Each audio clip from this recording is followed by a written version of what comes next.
Rodrigo, boa noite. Oi, Simone, tá dando para me ouvir? Tá sim.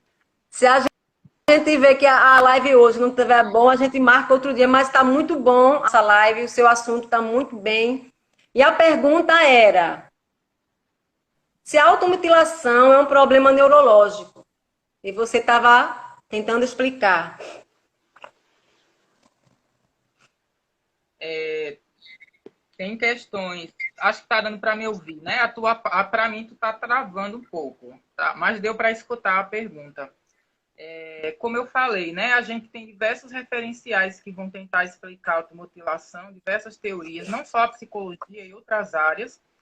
Existem pesquisas que vão falar, por exemplo, questões de neurotransmissores, de uma impulsividade, de controle inibitório, funções executivas. É uma possibilidade também, né? Tem sido feitas pesquisas nesse sentido.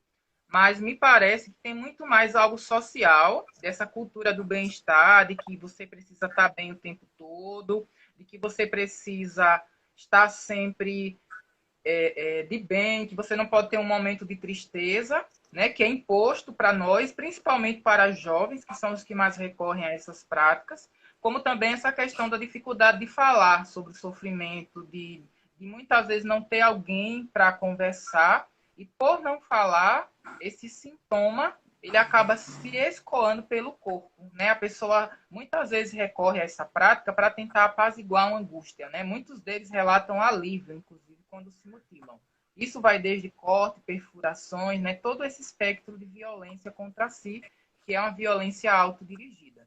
Então, assim, é importante a gente pensar que são muitos fatores. É possível que tenha questões neurológicas, mas me parece que tem mais questões sociais e questões psíquicas predominando aí, nessas práticas. Mas são cada caso, né? A singularidade de cada situação.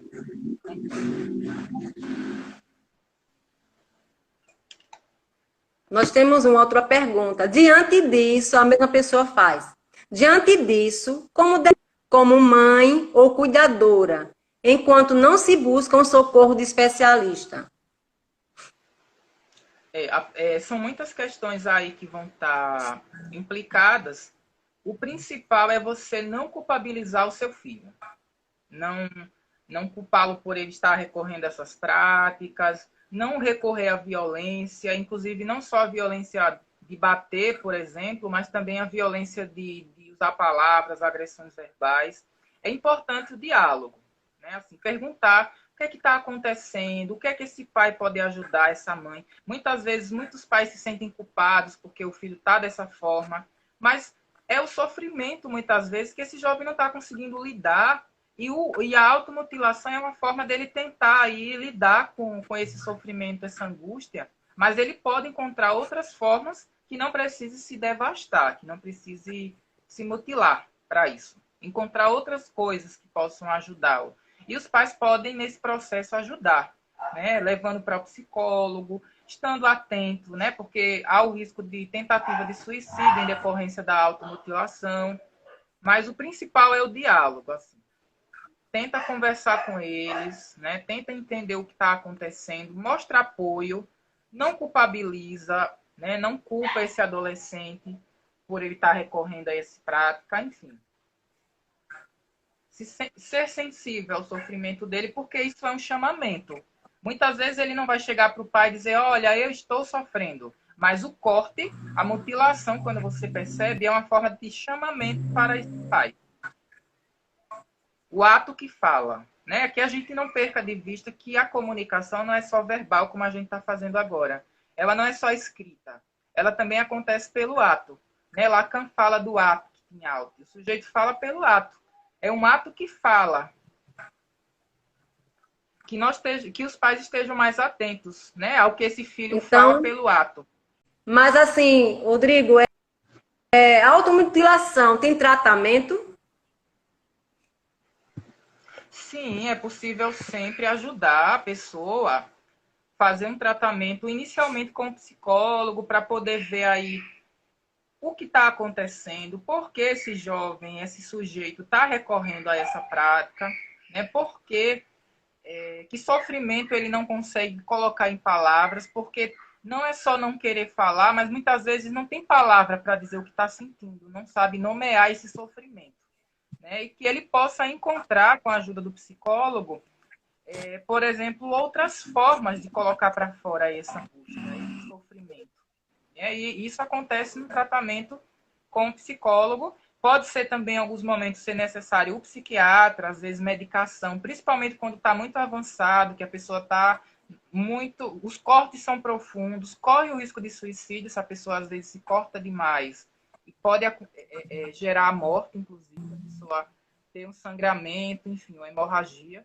Então, é um comportamento de risco, né? Assim, é difícil os pais saberem que o filho está recorrendo a essa prática, mas tenta conversar, tenta usar o diálogo para ajudar esse jovem, porque ele não está fazendo isso simplesmente para chamar a atenção ou porque quer. Às vezes é porque não encontrou outra forma de escoar essa angústia. Rodrigo, a automutilação, ela é assim motivada a suicídio ou só para aliviar? Olha, é uma questão assim, não tem como dar uma resposta definitiva, porque às vezes pode acontecer da automutilação. A pessoa começou com a automutilação e acabou se suicidando, né? Esse é o risco muito grande, mas existem diferenças. A automutilação o sujeito faz para aliviar o sofrimento, o suicídio é para tirar a própria vida.